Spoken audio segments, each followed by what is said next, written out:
Olga, bonjour. Bonjour. Vous êtes chercheur en santé et en environnement. Ça correspond à quoi comme travail? C'est un travail qui consiste à identifier des problèmes qui peuvent surgir en santé et qui concernent généralement également l'environnement ou l'environnement qui vont concerner également la santé, d'identifier ces problèmes et de identifier les acteurs concernés par ce sujet, de mettre en place des plateformes expertales avec des professionnels de différents métiers que l'on essaye de rassembler, que l'on rassemble et que l'on fait travailler ensemble pour trouver des solutions durables. Alors vous avez beaucoup voyagé. Oui, j'ai eu la chance de travailler dans le Pacifique, des études d'impact de l'urbanisation sur des récifs coralliens en Polynésie française. J'ai travaillé également au Sénégal sur des problèmes de désertification qui concernaient la vallée de la Casamance. J'ai travaillé également en Amazonie brésilienne et dans une région beaucoup plus difficile, c'est le nord-est semi-aride.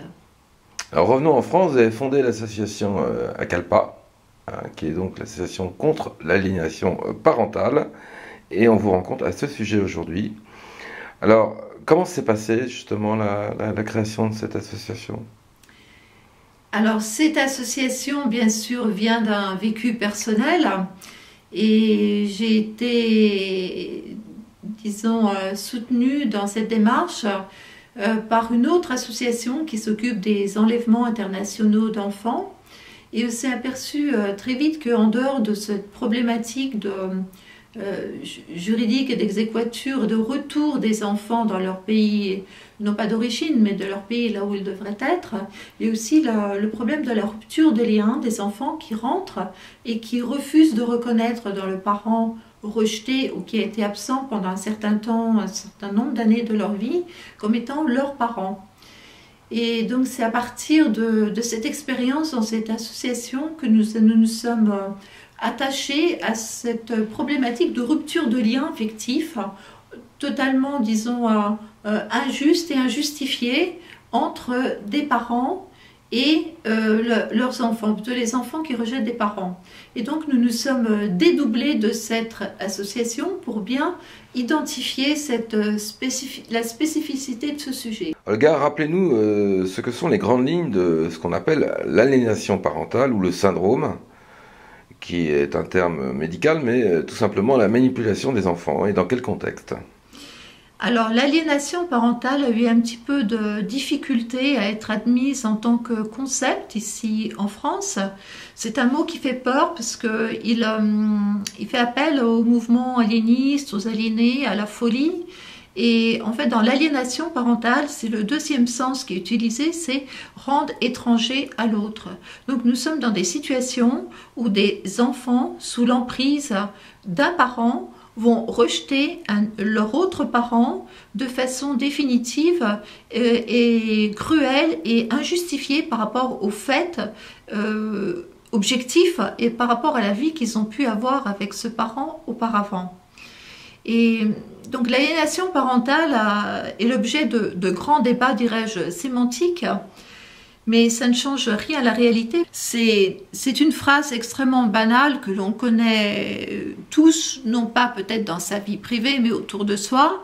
C'est un parent qui dit à l'autre, tu veux te séparer, tu veux me quitter, très bien, tu ne verras plus jamais tes enfants. Et donc c'est à partir de cette phrase extrêmement banale auquel on ne prête peut-être pas l'attention suffisante que peut se mettre en place tout un système de prise d'otage d'un enfant, de manipulation, jusqu'à l'amener à rejeter son autre parent, à refuser de voir dans dans l'autre le parent qu'il avait aimé auparavant. Oui, mais alors ça peut être plus sournois, là vous prenez un cas flagrant, extrême peut-être, non? Alors ça peut commencer de façon extrêmement insidieuse, c'est le fameux conflit de loyauté que tous les magistrats connaissent très bien, aussi bien les JAF que les juges pour enfants. Un enfant aime a priori ses deux parents si ces deux parents sont de bons parents, de parents ordinaires. Qu'est-ce qu'on appelle de bons parents? Alors c'est très difficile de définir un bon parent. C'est dur d'être un bon parent, non? Un bon parent, c'est quelqu'un qui doit remplir un rôle d'affection, un rôle éducatif et également un rôle de prise en charge de la vie matérielle de l'enfant. C'est plus facile de définir un mauvais parent. Un mauvais parent, c'est celui qui va dénigrer l'autorité parentale de son conjoint, de l'autre parent. Un mauvais parent, c'est celui qui va entraîner l'enfant vers la délinquance, vers le refus de la loi et lui donner, disons, des repères éducatifs qui ne sont pas compatibles avec un système de vivre ensemble dans notre République. Par exemple ? Par exemple, un mauvais parent, c'est celui qui sera extrêmement permissif par rapport à ses enfants pour faire du trafic de drogue, qui va l'emmener à transgresser la loi, lui dire tu fais ce que tu veux, à ton âge tu es déjà adulte, c'est pas un juge qui va te dicter les positions à prendre, la police on s'en fout, donc ça définitivement c'est un mauvais parent. Un mauvais parent aussi c'est celui qui va disqualifier l'autre parent en disant tu n'as pas besoin d'obéir à ton père et à ta mère, tu fais ce que tu veux. Oui, Olga, je vous trouve un petit peu catégorique dans vos critères quand même. Alors effectivement, c'est toute la question, absolument pas résolue, de la norme sociale. Qu'est-ce que l'on admet comme étant bon ou qu'est-ce que l'on admet comme étant marginal? Oui. Quelles normes est-ce qu'on peut établir aujourd'hui dans nos sociétés qui sont multiculturelles, où l'on a des familles extrêmement diverses dans leur histoire, dans leurs pratiques et dans leurs croyances et dans leurs valeurs? Parce qu'on peut donner suffisamment d'affection, c'est déjà une preuve d'être un bon parent, et un cadre éducatif, mais on peut aussi être un peu marginalisé sur les règles de la société. On n'est pas pour cela un mauvais parent. Non, tout à fait. Non, on peut être excentrique, on peut être à la marge de la société, mais un enfant, on a tout de même le code civil et on a le code des familles qui précise bien ce dont un enfant a besoin. Il a une obligation d'être scolarisé, il a une obligation d'être socialisé, on a l'obligation de lui donner tout ce qu'il lui faut pour son développement harmonieux, pour son autonomie future dans la vie d'adulte. Alors, on est parents séparés, avec des droits de visite, on peut s'apercevoir que l'autre enfant est aliéné à partir de quoi? De quels critères? Quelles sont les prémices? Alors, c'est un petit peu comme dans le renseignement, on a des signaux faibles qui, quand ils se rajoutent les uns aux autres, peuvent déjà donner un signal d'alarme qu'il y a quelque chose qui ne va pas. Les signaux faibles, c'est un enfant qui refuse d'aller voir son parent pour les samedis dimanches en disant qu'il s'ennuie, qu'il n'y a rien à faire, que la nourriture est mauvaise, qui commence à dénigrer de façon systématique toutes les choses qui sont mises en place par son parent, qui va rejeter petit à petit. Le parent peut être accusé de maltraitance, de négligence éducative, voire même d'abus beaucoup plus graves. C'est un autre signal faible, un enfant qui va changer de nom, qui va laisser le nom de son père pour prendre le nom de sa mère, qui va appeler son beau-père papa ou sa belle-mère maman, en appelant peut-être un jour sa mère qu'il aimait. Je ne parle pas de mère biologique, mais vraiment une mère avec qui, ou son père avec qui il avait un vrai lien affectif et d'amour, un lien parental très fort auparavant. Lui, elle, et après par son prénom. Et à la fin du processus, c'est monsieur et on vous voit la personne. Et là, c'est l'exclusion de l'enveloppe familiale de l'enfant. Alors, cette exclusion peut s'étendre aux proches, aux grands-parents. Alors justement, dans les cas d'aliénation parentale, cette exclusion ne concerne pas uniquement le parent. Alors, dans les parents maltraitants, effectivement, on peut se poser la question, si l'enfant rejette un parent, c'est peut-être qu'il a une bonne raison de ne pas vouloir garder de contact avec un parent qui peut-être effectivement est toxique, est maltraitant et dangereux. Et dangereux. Or, dans les situations d'aliénation parentale, ce rejet va s'étendre à l'ensemble de la famille de ses parents. Donc c'est tout un clan familial qui va être rejeté.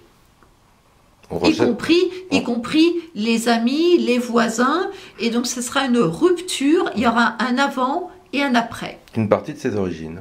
Une partie de ses origines, c'est un enfant qui va grandir avec un arbre généalogique tronqué. Oui. Alors quand une mère ou un père commence à dire que l'autre est fou, est dangereux à son enfant, est pervers, et qu'il le dit de manière répétée, c'est déjà une action d'aliénation?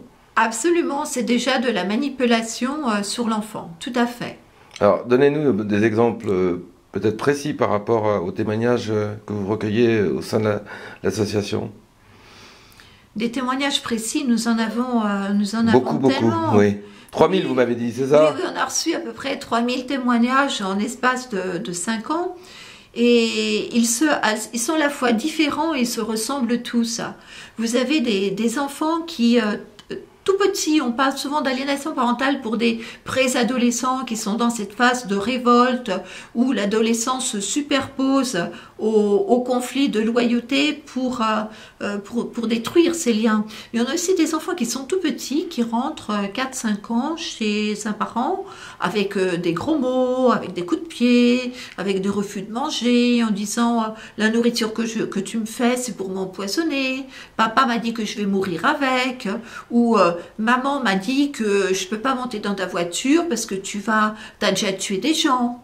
Vous voyez, donc et après viennent les coups. On a beaucoup de parents qui sont frappés par leurs enfants, et même parfois avec des couteaux ou de façon extrêmement grave et sérieuse. Et là, il y a enfant en danger. Mais frappé même d'ailleurs de façon moins dangereuse, c'est déjà Absolument. un signe Déjà, inquiétant. un enfant qui frappe son parent, c'est une transgression de la même façon qu'un parent qui abuse de son enfant. Alors dans la pratique, y a-t-il plus de pères aliénants ou de mères aliénantes? Alors c'est très difficile de vous répondre de façon scientifiquement exacte parce que nous manquons de statistiques.